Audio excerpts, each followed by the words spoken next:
أعوذ بالله من الشيطان الرجيم. السلام عليكم ورحمة الله وبركاته. الحمد لله إن الحمد لله نحمده ونستعينه ونستغفره ونعوذ بالله من شرور أنفسنا ومن سيئات أعمالنا من يهده الله فلا مضل له ومن يضلله فلا هادي له وأشهد أن لا إله إلا الله وحده لا شريك له وأشهد أن محمدا عبده ورسوله أما بعد. அற்பமானது முதல் அற்புதமானது வரை அனைத்தின் மீதும் ஆற்றலுடைய எல்லாம் வல்ல ஏக இறைவனாகிய அல்லாஹ் ரப்புல் ஆலமீனை போற்றி புகழ்ந்தவனாக என்னுடைய இந்த இரவு நேர சொற்பொழிவினை ஆரம்பம் செய்கின்றேன். கடந்த 3 தினங்களாக வரலாறு குறித்தும் அல்லாஹுடைய தூதராக நியமிக்கப்படுவதற்கு முன்னாடி இந்த சமுதாயத்தில் காணப்பட்ட அறியாமை கால பழக்க வழக்கங்கள் குறித்தும் அல்லாஹுடைய தூதர் பிறப்பு குறித்தும் பிறப்பின் சம்பந்தமாக பிறப்பு தொடர்பாக இட்டுக்கட்டப்பட்ட கதைகள் குறித்தும் நேற்றைய தினம் வரை பார்த்தோம். இன்றைய தினம் அல்லாஹுடைய தூதர் நபிகள் நாயகம் ஸல்லல்லாஹு அலைஹி வஸல்லம் அவர்கள் நபியாக ஆவதற்கு முன்னாடி அவர்களுடைய அந்த இளமை பருவம் சிறிய வயதில் இருக்கும் பொழுது அவர்கள் சந்தித்த நிகழ்வுகளை நாம் இன்ஷா அல்லாஹ் இன்றைய தினத்துல பார்க்க இருக்கிறோம். இந்த சிறிய பருவத்தை பொறுத்தவரையும் ஒரு பலகீனமான செய்தி ஒண்ணு இன்றைக்கு மக்களுக்கு மத்தியில பரவலாக பரப்பப்பட்டு கொண்டு இருக்கிறது. அது என்ன செய்தி அப்படின்னா, அனஸ் ரலியல்லாஹு அன்ஹு அறிவிக்கக்கூடிய ஒரு செய்தி. அதாவது அல்லாஹுடைய தூதர் சிறுவர்களோட விளையாடி கொண்டிருக்கும் போது, ரசூலுல்லாவும் சின்ன பையனா தான் இருக்கிறாங்க, அப்படி இருக்கக்கூடிய பட்சத்துல சக நண்பர்களோடு தோழர்களோடு ரசூலுல்லா விளையாடி கொண்டு இருக்கிறார்கள். இதை அறிவிக்கக்கூடிய அனஸ் ரலியல்லாஹு அன்ஹு சொல்றாங்க, அன்ன ரசூலுல்லாஹி ஸல்லல்லாஹு அலைஹி வஸல்லம் அத்தாவு ஜிப்ரீல். அப்படி விளையாடிட்டு இருக்கும் பொழுது வானத்திலிருந்து மலக்குமார்களுடைய தலைவர் ஜிப்ரீல் அலைஹிஸ்ஸலாம் அவர்கள் வந்து இறங்குறாங்க. இறங்கின உடனே ரசூலுல்லாவை பிடிச்சி அவர்களுடைய நெஞ்சை பிளந்து ரசூலுல்லாவுடைய நெஞ்சுக்குள்ள இருக்கக்கூடிய அந்த இதயத்தை வந்து தனியா எடுக்கிறாங்க. எடுத்து அந்த இதயத்துல இருந்து ஒரு பங்கை எடுத்து தூக்கி போடுறாங்க. தூக்கி போட்டுட்டு என்ன செய்யறாங்கன்னா, தங்கத்தால் ஆன ஒரு தட்டுல வச்சு அதுல ஜம்சம் தண்ணீரை ஊத்தி அதுல இதயத்தை வச்சு அந்த இதயத்தை வந்து சுத்தம் பண்ணி திரும்ப என்ன செய்யறாங்கன்னா ரசூலுல்லாவுடைய நெஞ்சிலேயே அந்த இதயத்தை பொருத்துறாங்க. இப்படி ஒரு செய்தியை வந்து அனஸ் ரலியல்லாஹு அன்ஹு அறிவிக்கிறதா சொல்லி ஹதீஸ் கிரந்தங்கள்ல பதிவு செய்யப்பட்டிருக்குது. அப்படி செஞ்ச உடனே கூட விளையாடிட்டு இருக்கக்கூடிய சிறுவர்கள்லாம் என்ன செய்யறாங்கன்னா, நேரா போயிட்டு அவங்க அம்மாட்ட சொல்றாங்க, இந்த மாதிரி முகமதை கொன்னுட்டாங்க, முகமதை வந்து கொலை செஞ்சிட்டாங்க அப்படின்ன உடனே அந்த பெண்கள் எல்லாம் வேகமா ஓடி வராங்க. முகமதுக்கு என்ன ஆச்சோ ஏதாச்சோன்னு சொல்லி பார்க்கலான்னு வரும் பொழுது ரசூல் ஸல்லல்லாஹு அலைஹி வஸல்லம் அவர்கள் சின்ன வயசுல அப்படியே ப்ளூ நிறமா மாறிய நிறத்துல அப்படியே நின்றுட்டு இருக்கிறாங்க. அதை வந்து மக்கள்லாம் பார்க்கறாங்க அப்படிங்கிற மாதிரியான செய்தி ஒரு புத்தகத்துல வந்து பதிவு செய்யப்பட்டிருக்கு. அப்ப இதை பொறுத்த வரைக்கும் அனஸ் ரலியல்லாஹு அன்ஹு அறிவிக்கிறாங்க அப்படின்னு சொல்லி வருது. அனஸ் ரலியல்லாஹு அன்ஹு பொறுத்த வரையும் அல்லாஹுடைய தூதராக நியமித்ததற்கு பிறகு ரசூலுல்லா மரணிக்கிற நேரத்திலே அனஸ் ரலியல்லாஹு அன்ஹு சின்ன பையனா தான் இருந்தாங்க. அப்ப அப்படி இருக்கும் பொழுது அவரு பார்த்த மாதிரி ஒரு செய்தி அறிவிக்கிறாங்க அப்படிங்கிறதுல நம்ம தெளிவா புரிஞ்சுக்கலாம் இது பலகீனமான செய்தி அப்படின்ட்டு. அதே போல இன்னொரு விஷயம் என்னன்னா, ஷைத்தானுடைய பங்கை வந்து நீக்கிட்டேன்னு சொல்லப்பட்டது அந்த செய்தியில வருதுல்ல. அதை பொறுத்த வரையும் பொதுவா மனுஷங்கன்னு சொன்னாலே ஷைத்தானுடைய அந்த தூண்டுதல் ஷைத்தானுடைய அந்த தாக்கம் என்பது கட்டாயம் இருக்கும். அது நபிமார்களாகவே இருந்தாலும் சரி, நபிமார்கள் இடத்துலயும் ஷைத்தான் வரத்தான் செய்வான். இது அல்லாஹுடைய தூதரே ஒரு இடத்துல சொல்றாங்க. எப்படி சொல்றாங்கன்னா, ஒரு நாள் ஆயிஷா ரலியல்லாஹு அன்ஹா கூட அல்லாஹுடைய தூதர் இருக்கிறாங்க. அப்படி இருக்கக்கூடிய நேரத்துல இரவு நேரத்துல ரசூலுல்லாஹ் என்ன செய்யறாங்கன்னா, திடீர்னு வீட்டை விட்டு வெளியில போறாங்க. போன உடனே ஆயிஷா நாய்க்கு கொஞ்சம் கோபம் வந்துருது. ரசூலுல்லாஹ் இந்த நேரத்துல வெளியில போயிட்டாங்களே, ஒருவேளை வேற மனைவியருடைய வீட்டுக்கு கீது போயிருப்பாங்களோ அப்படின்னு சொல்லி ஒரு மாதிரி கோபத்துல கொந்தளிச்சு போய் கிடக்குறாங்க. அப்படி இருக்கக்கூடிய நேரத்துல அல்லாஹுடைய தூதர் திரும்ப வீட்டுக்கு வராங்க. வீட்டுக்கு வந்து ஆயிஷா நாயகியுடைய முகத்தை பார்த்த உடனே ரசூலுல்லாஹ்க்கு புரிஞ்சிருச்சு, ரைட்டு ஆயிஷா ஏதோ கோபத்துலதான் இருக்கிறாங்க போல அப்படின்னு பார்த்துட்டு அல்லாஹுடைய தூதர் என்ன செய்யறாங்கன்னா, அக்கது ஜாக்கி சைத்தானுக்கி, ஆயிஷாவே உங்க சைத்தான் உங்ககிட்ட வந்துட்டானா அப்படின்னு சொல்லி கேட்கறாங்க. இப்ப நீங்க நார்மலா நம்ம வீட்டு பெண்களையோ நம்முடைய மனைவியையோ சைத்தா மாதிரி பேசாத அப்படின்னு சொல்லிட்டோம்னா பயங்கரமான கோபத்துக்கு ஆளாகிடுவாங்க. அப்ப அந்த மாதிரி ரசூல்லா என்ன செய்யறாங்க, ஆயிஷா நாயகியை பார்த்து அக்கத ஜாக்கி சைத்தானுக்கி, உன் சைத்தான் உன்கிட்ட வந்துட்டானா அப்படின்னு சொல்லி கேட்கறாங்க.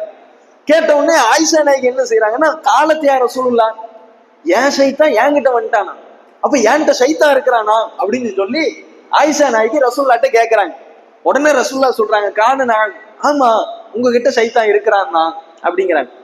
உடனே ஆயிஷா நாயகி சொல்றாங்க, ஓ மலக்குள் இன்சானி, அப்ப எல்லாருக்கிட்டையும் சைத்தான் இருக்கிறானா அப்படின்னு சொல்லி கேட்கறாங்க. உடனே ரசூல்லா சொல்றாங்க, காண நான், ஆமா எல்லார்கிட்டையும் தான் சைத்தான் இருக்கிறான் அப்படிங்கிறாங்க. உடனே ஆயிஷா நாயகி திரும்ப கேட்கிறாங்க, ஓ மலக்குள், ஓ மலக்கையா ரசூலுல்லா, அல்லாஹ்வுடைய தூதர உங்ககிட்டயும் சைத்தா இருக்கிறானா அப்படின்னு சொல்லி கேட்கறாங்க. கடைசியா இப்படி ஒரு கேள்வியை கேட்கறாங்க. உடனே அதுக்கும் ரசூல்லா சொல்றாங்க, காண நான், ஆமா என்கிட்டயும் தான் சைத்தா இருக்கிறான், உலகத்துல உள்ள எல்லா மனிதர்களிடத்திலயும் சைத்தா இருக்கத்தான் செய்யறான் அப்படின்னு சொல்லி சொல்லப்படக்கூடிய ஒரு நிகழ்வு முஸ்லிம் என்ற பதிவு புத்தகத்துல பதிவு செய்யப்பட்டிருக்கிறத நம்ம பார்க்கிறோம். அப்ப அப்படி இருக்கும் பொழுது ஷைத்தான் என்பவன் எல்லாரிடத்திலும் இருக்கத்தான் செய்வான். அப்ப அதுல இருந்தே தெரியுது இந்த செய்தி என்பது பலகீனமான செய்தி. இன்னும் சொல்றதா, இன்னும் ஒருபடி மேல சொல்றதா இருந்தா, அல்லாஹ் ரப்புல் ஆலமீன் திருமறை குர்ஆன்ல சொல்றான். எப்படி சொல்றான்? நபியை பார்த்து சொல்றான், நபியே நீங்க கேளுங்க. எப்படி கேளுங்க? வக்குர் ரப்பி அஊது பிக்க மின் ஹமஸாத்தின் ஷயாத்தீன், யா அல்லாஹ் என் இறைவா ஷைத்தான்களுடைய தூண்டுதலில் இருந்தும் உன்னிடம் பாதுகாப்பு தேடுகிறேன் என்று கூறுவீராக. இப்ப ஷைத்தான் ரசூலுல்லாஹ்விடத்துல இருக்கிறனாலதான் அல்லாஹ் இப்படி பிரார்த்திக்க சொல்றான். அப்ப இதை வச்சே நம்ம புரிஞ்சுக்கலாம். மேலும் எப்படி கேட்க சொல்றான்னா, வஅஊது பிக்க ரப்பி ஐயஹ்லுருன், என் இறைவா என்னிடம் அந்த ஷைத்தான்கள் வருவதை விட்டு உன்னிடம் பாதுகாப்பு தேடுகிறேன் அப்படின்னு நபியா நீங்க கேளுங்க அப்படின்னு சொல்லி அல்லாஹ் சொல்றான். அப்ப இதையெல்லாம் வச்சு பார்க்கும் பொழுது குர்ஆனுக்கு முரண்படக்கூடிய ஒரு செய்தியாகவும் அந்த ஹதீஸ் இருக்குது. அதே நேரத்துல அனஸ் ரலியல்லாஹு அன்ஹு ரசூலுல்லாஹ் சின்ன பையனா இருக்கும் போது பிறந்திருக்கவே வாய்ப்பு இல்லை.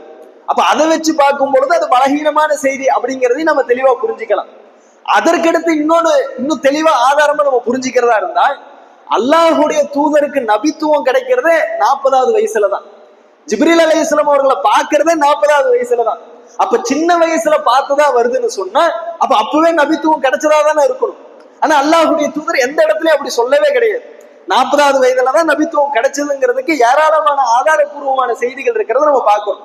அப்ப சின்ன வயசுல நடந்த இந்த ஒரு சம்பவம் என்பது நெஞ்சு பிளக்கப்பட்டதாக வரக்கூடிய செய்தி என்பது பலகீனமான செய்தி அப்படிங்கிறத நம்ம புரிஞ்சுக்கணும்.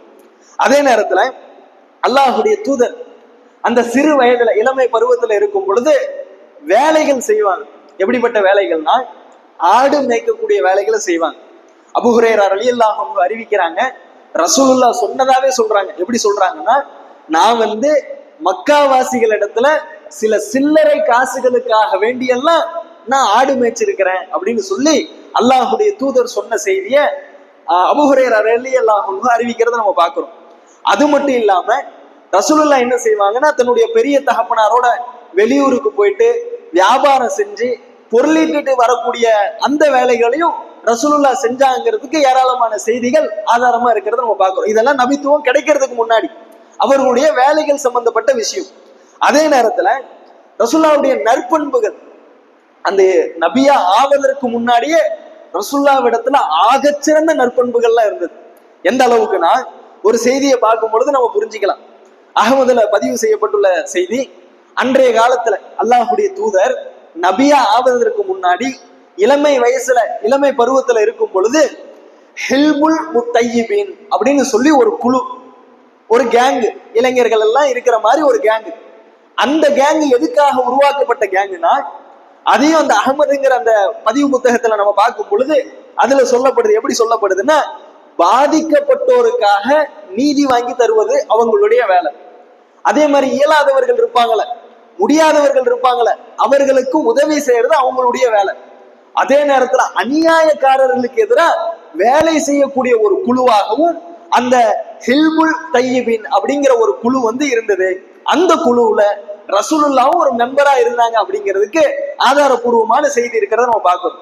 அப்ப நபியா ஆவதற்கு முன்னாடியே அந்த சமூக சேவையில அல்லாஹுடைய தூதர் ஈடுபட்டு இருக்கிறாங்க. அது மட்டும் இல்லாம இந்த காபா புனர் நிர்மாணம் செய்வாங்க. அப்படி புனர் நிர்மாணம் செய்யப்படும் பொழுது மக்கள் எல்லாம் என்ன செய்வாங்கன்னா, கற்களை தூக்கிட்டு போயிட்டு அங்க இறக்குறது, சுமக்கிறது, இந்த வேலையெல்லாம் செஞ்சுட்டு இருப்பாங்க. அப்ப அல்லாஹுடைய தூதர் என்ன செய்யறாங்க, சின்ன பையனா இருக்கும் பொழுது ஒரு கல்லை எடுத்து தோல்ல வச்சுட்டு காபாவை நோக்கி நடந்து போயிட்டு இருக்கிறாங்க. சிரமப்பட்டு தூக்கிட்டு போயிட்டு இருக்கிறாங்க. அப்ப ரசூல்லாவுடைய பெரிய அத்தா அப்பாஸ் என்ன செய்யறாருன்னா, ரசூல்லாவை பார்த்து, முகமதே, ஏன் அவ்வளவு சிரமப்பட்டு தூக்கிட்டு போயிட்டு இருக்கிற, உன் கீழே உள்ள வேஷ்டி அவுத்து அதை தோல்ல வச்சு அதுக்கு மேல கல்ல வச்சு கொண்டு போனோம்னா உனக்கு இலகுவா இருக்கும் அப்படிங்கிறாங்க. உடனே ரசூல்லாவை என்ன செஞ்சுட்டாங்கன்னா, அப்ப அந்த காலத்தை பத்தி தான் நம்ம சொல்லி இருக்கிறோம்ல, நிர்வாணிகளாகத்தான் காபாவை வலம் வருவார்கள். ஒரு சில பேர் தான், குறைசிகள் தான் அதிகபட்ச ஆடை அணிந்திருப்பார்கள். அதுல ரசூல்லாவும் ஒருத்தர். அப்ப அப்படி இருக்கும்போது சின்ன தன்னுடைய பெரிய அத்தா சொல்லிட்டாருன்ட்டு டக்குன்னு என்ன பண்ணிட்டாங்க, வேஷ்டி அவுத்து தோல்ல வச்சு கல்ல தூக்கி வச்சுட்டாங்க. வச்ச உடனே அந்த வெட்க உணர்வு தாங்க இயலாம அல்லாஹுடைய தூதர் என்ன செஞ்சிட்டாங்கன்னா, அந்த இடத்துல மயக்கம் போட்டு விழுந்துட்டாங்க. அந்த இப்படி நம்ம வேஷ்டி அவுத்துட்டோமே, மக்களுக்கு முன்னாடி நிர்வாணமா இருந்துட்டோமே அப்படின்னு சொல்லி அந்த வெட்க உணர்வுல டக்குன்னு மயக்கம் போட்டே விழுந்துடுறாங்க. இதை அறிவிக்கக்கூடிய நபித்தோழர் சொல்றாங்க, அல்லாஹுடைய தூதர் அப்பதான் முதலா பொதுமக்களுக்கு மத்தியில சிறுவனா இருக்கும் பொழுது நிர்வாணமாக இருந்திருக்கிறார்கள். அதை தாண்டி மற்ற எந்த இடத்துலையும் அப்படி இருந்து மயக்கம் போட்டே விழுந்துட்டாங்க. அதற்கடுத்து எந்த இடத்துலையும் அல்லாஹுடைய தூதர் அந்த மாதிரி இருந்ததே கிடையாது. அப்ப இதுல இருந்தே தெரியுது, மக்கா வாசிகள், மக்கத்து காபீர்களுக்கு வெட்கம்னா என்னன்னே தெரியாது, ஒழுக்கம்னா என்னன்னே தெரியாது.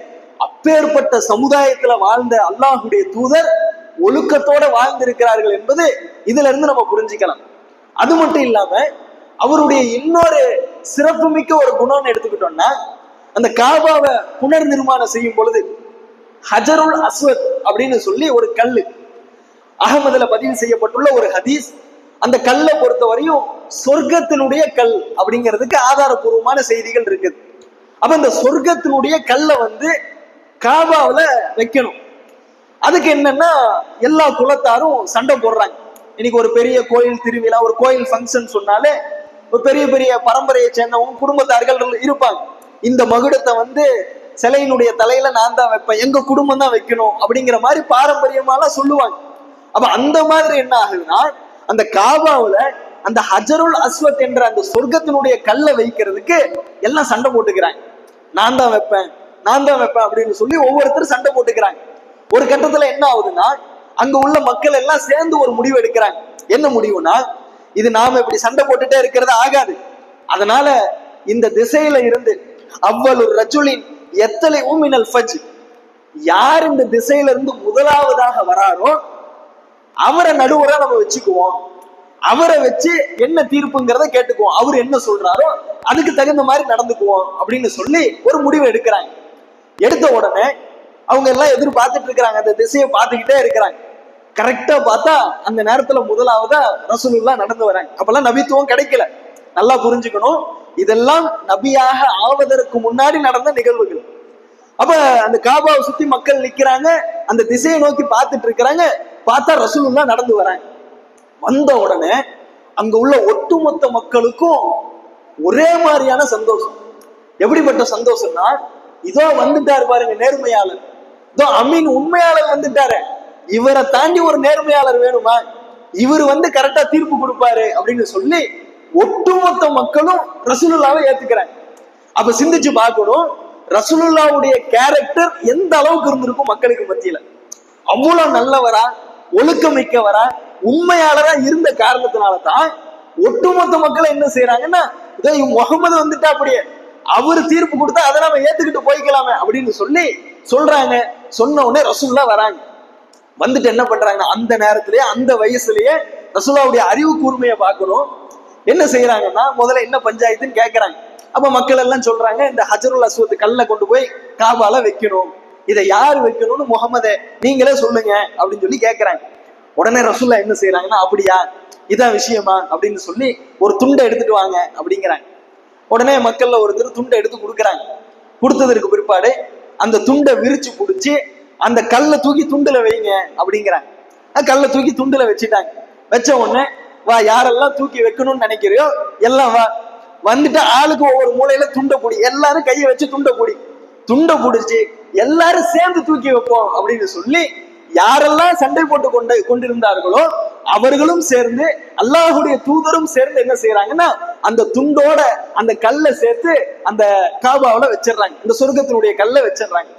அப்ப யோசிச்சு பார்க்கணும், அல்லாஹுடைய தூதர் நபியாக ஆவதற்கு முன்னாடியே ஏராளமான நற்பண்புகளுக்கு சொந்தக்காரர்களாக இருந்தார்கள் என்பது இந்த செய்திகள் மூலமா நம்ம தெரிந்து கொள்ள முடிகிறது. இன்ஷா அல்லாஹ் நாளைய தினம் அல்லாஹுடைய தூதருடைய திருமணம் குறித்தும் ரசூலுல்லாஹ்வுடைய மகள்கள் குறித்தும் அதற்கடுத்ததாக ஹிரா குகையில் நடந்த ஆரம்ப நிகழ்வை குறித்தும் நாளைய தினம் பார்ப்போம். இன்ஷா அல்லாஹ் சபையை கலைக்கும் போது ஓத வேண்டிய துவாவை ஓதியவர்களாக கலைந்து செல்வோம். சுப்ஹானக அல்லாஹும்ம வ பிஹம்திக அஷ்ஹது அல்லா இலாஹா இல்லா அன்த அஸ்தக்ஃபிருக வ அத்தூபு இலைக.